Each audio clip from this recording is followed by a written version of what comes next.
আসসালামু আলাইকুম। উন্নত মানের ছাগল প্রান্তিক খামারিদের জন্য কেমন লাভবান হবে? এই প্রশ্নটা অনেকেই করে থাকেন বা অনেকেই পরামর্শ চান যে ভাই আপনি তো ছাগল পালেন, উন্নত মানের ছাগল পালতে চাচ্ছি বা বড় ছাগল পালতে চাচ্ছি, এই ছাগলে কেমন লাভ হবে?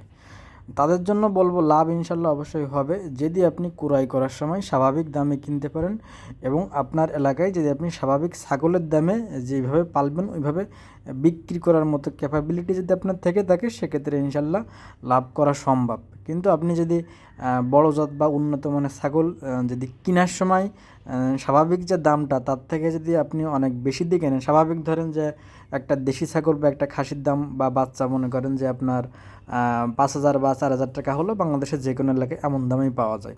তো সেই জায়গায় যদি আপনি একটা উন্নত মানের ছাগল 20-25 হাজার টাকা দিয়ে কেনেন বা বাচ্চা বা মাংসের সঙ্গে আপনার হচ্ছে দামটা যায় না, এভাবে যদি কেনেন সেক্ষেত্রে আপনার লাভ করার সম্ভাবনা নেই বললেও চলে। কারণ আপনি যখন ওই রকম দামে কিনবেন, যখন বিক্রি করতে যাবেন, যখন আপনি বড় করবেন, তখন ওই বাজারটা আপনি ওইভাবে দেখা যাচ্ছে আপনি 25,000 দিয়ে কিনছেন, সেক্ষেত্রে দেখা যাচ্ছে আপনার 1 লাখ বিক্রি করা লাগবে।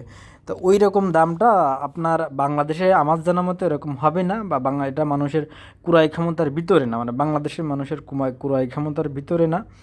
এক কথায় আপনারা চিন্তা করবেন যে আপনি যে দামে কিনবেন ওই রকম দামে কিনে আপনি কীরকম দামে বিক্রি করতে পারলে আপনার লাভ হবে। এখন আপনার এলাকায় ওই রকম দামে বিক্রি করা যাবে কিনা, আপনার এলাকায় ওই রকম চাহিদা আছে কিনা ওই টাইপের ছাগল, যদি এরকম হয়ে থাকে সেক্ষেত্রে আপনি লাভ করতে পারবেন, আর যদি না থেকে থাকে তো সেক্ষেত্রে লাভ করার কোনো সম্ভাবনা বাংলাদেশে নেই।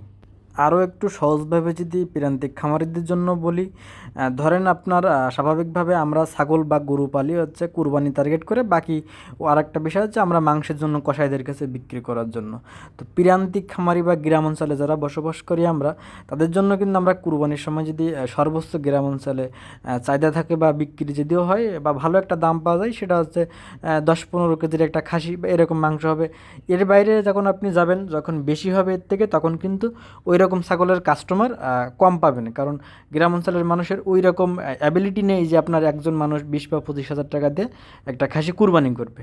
এখন আসেন দ্বিতীয় হচ্ছে আপনার আচ্ছা কসাই। এখন যদি আপনি কসাইয়ের কাছে বিক্রি করতে চান, কসাইয়েরও কিন্তু আপনার কাস্টমার বলেন বা আমাদের এলাকার কথা যদি বলেন বা বাংলাদেশের যে কোনো এলাকার কথা বলেন, যে 10 থেকে 15 কেজি বা 10 কেজি একটা খাসির মাংস হবে, এই টাইপের খাসি কিন্তু তারা বেশি খোঁজে, বা তাদের হয়তো ভাই এমন একটা সুযোগ থাকে যে তারা দিনে 10 কেজি বা 15 কেজি মাংস বিক্রি করতে পারবে।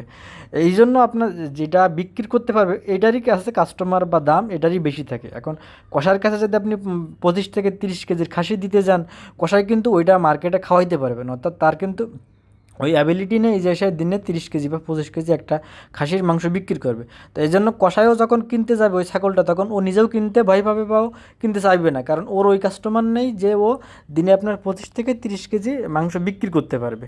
তো এই জন্য আপনারা যেটা পালবেন সবসময় চিন্তা করবেন যে আপনার বিক্রি ব্যবস্থা কী। আপনি যদি ভালো বিক্রি করতে পারেন বা আপনার এলাকায় কোনটা চাহিদা আছে, আপনার কাস্টমার কোনটা চাই, আপনি সহজভাবে কোনটা বিক্রি করতে পারবেন, এইরকম ছাগল পালবেন। শুধুমাত্র ছাগল না, আপনি যে কোনো জিনিসই যখন বিজনেসের কথা চিন্তা করবেন, আপনি আপনার এলাকার কথাই চিন্তা করবেন যে আপনার এলাকায় কোনটা ভালো চলে, আপনি কোনটা বিক্রি করতে পারবেন ওটাই পালবেন। যেমন আমার জানার মধ্যে চট্টগ্রামে বাংলাদেশের ভিতরে বড় ছাগল একটু বেশি চলে, বাকি অঞ্চলগুলোই কিন্তু বড় ছাগল চলে না।